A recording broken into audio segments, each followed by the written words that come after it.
ಸಾಯಿರಾಮ್. ನನ್ನ ಮುದ್ದಿನ ಮಗುವೆ, ಯಾರಲ್ಲಿದೆ ಕೃತಜ್ಞತೆ, ಯಾರಲ್ಲಿದೆ ಮಾನವೀಯತೆ, ಯಾರಲ್ಲಿದೆ ಕರುಣೆ, ಯಾರಲ್ಲಿದೆ ಪ್ರಾಮಾಣಿಕತೆ? ಈ ಪ್ರಶ್ನೆಗಳನ್ನು ಕೇಳುವುದರಿಂದ ಈ ಪ್ರಪಂಚದಲ್ಲಿ ಅದೆಷ್ಟು ನಕಾರಾತ್ಮಕತೆ ಇದೆ ಎಂದು ಅನಿಸುತ್ತದೆ.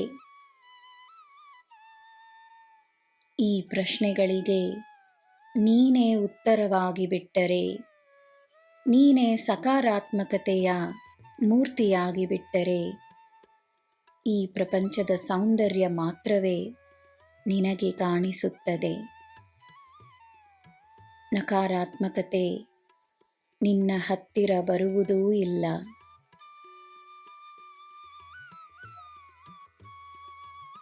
ಈ ಜೀವನ ನಿನಗೆ ಸಿಕ್ಕಿರುವುದಕ್ಕೆ 2 ಕಾರಣಗಳಿವೆ.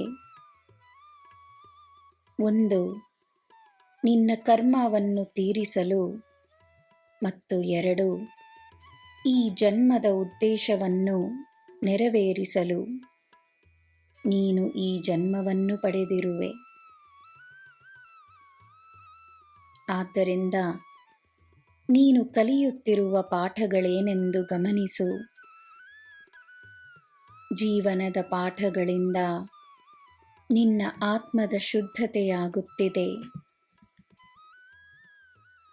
ಆತ್ಮ ಶುದ್ಧವಾಗುತ್ತಾ ಜೀವನ ಸುಲಭವಾಗುತ್ತದೆ.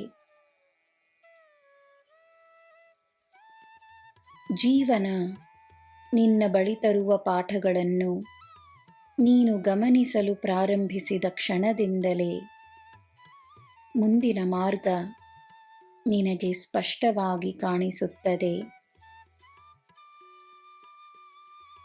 ನಿನ್ನ ವ್ಯಕ್ತಿತ್ವದಲ್ಲಿ ಅಗತ್ಯವಿರುವ ಬದಲಾವಣೆಗಳು ತಾನಾಗೇ ಆಗುತ್ತವೆ. ನಿನಗೆ ಬೇಕಾದ ಜೀವನ ನಿನಗೆ ಸಿಕ್ಕೇ ಸಿಗುತ್ತದೆ.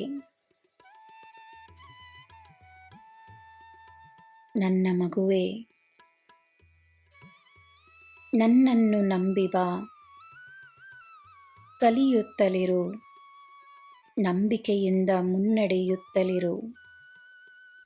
ನಾನಿದ್ದೇನೆ, ನಿನಗೆ ಎಲ್ಲ ಶುಭವೇ.